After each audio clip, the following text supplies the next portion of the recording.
Mesdames et messieurs, chers étudiants, aujourd'hui nous sommes témoins d'un moment important pour l'INBTP, la redynamisation de son laboratoire scientifique. C'est ici que nos étudiants, futurs ingénieurs, mettent en pratique leurs connaissances, découvrent les matériaux, expérimentent et se forment aux réalités du métier. Après des années où ce laboratoire est resté inactif, il revit aujourd'hui sous la direction et l'accompagnement du directeur général de l'INBTP, Cédric Chibangu Mounienze, qui a tenu à être présent parmi nous pour constater les travaux accomplis.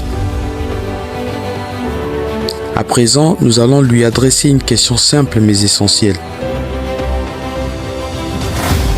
Vous, en tant que directeur général, que ressentez-vous en voyant vos étudiants au laboratoire? Bon, en soi, je suis très fier, très satisfait de ce que je suis en train de voir. En soi, les cours que nous dispensons ici à l'INBTP, comme je le dis souvent à mes étudiants, il n'existe pas de cours intitulé devenir ingénieur. Pour devenir ingénieur, c'est la somme de plusieurs cours et des cours qui ont été structurés pour permettre à ce que la connaissance puisse se construire dans l'esprit de nos étudiants.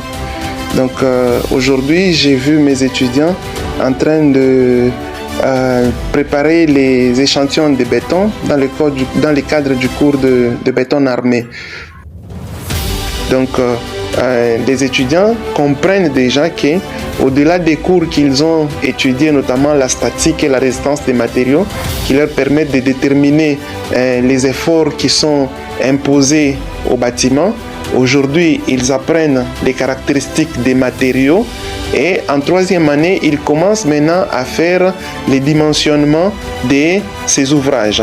Donc, ils comprennent les sollicitations, ils comprennent les caractéristiques des matériaux et demain, ils vont dimensionner les ouvrages en fonction des charges induites et des caractéristiques des matériaux. Et je pense que ce n'est qu'en faisant ça qu'on peut se rassurer, c'est garantir d'avoir la formation d'un bon ingénieur. Filière, vous avez vu également, il y a un étudiant qui est en train de s'exercer avec une station, donc pour essayer de faire les calculs d'angle. Donc l'étudiant a dit qu'il a des difficultés et aujourd'hui samedi, comme ils n'ont pas cours, il est venu, il est allé au niveau de notre laboratoire Topo, magasin Topo, on lui a donné l'équipement pour qu'il puisse s'exercer. Et ça, c'est à encourager parce que non seulement les étudiants ont compris, mais ils se prêtent aussi au jeu de renforcer leur capacité et essayer de combler les lacunes qu'ils ont eues avant que nous puissions vraiment mettre à leur disposition les différents laboratoires. Donc c'est un peu ça, c'est en ça vraiment que réside ma joie, ma satisfaction.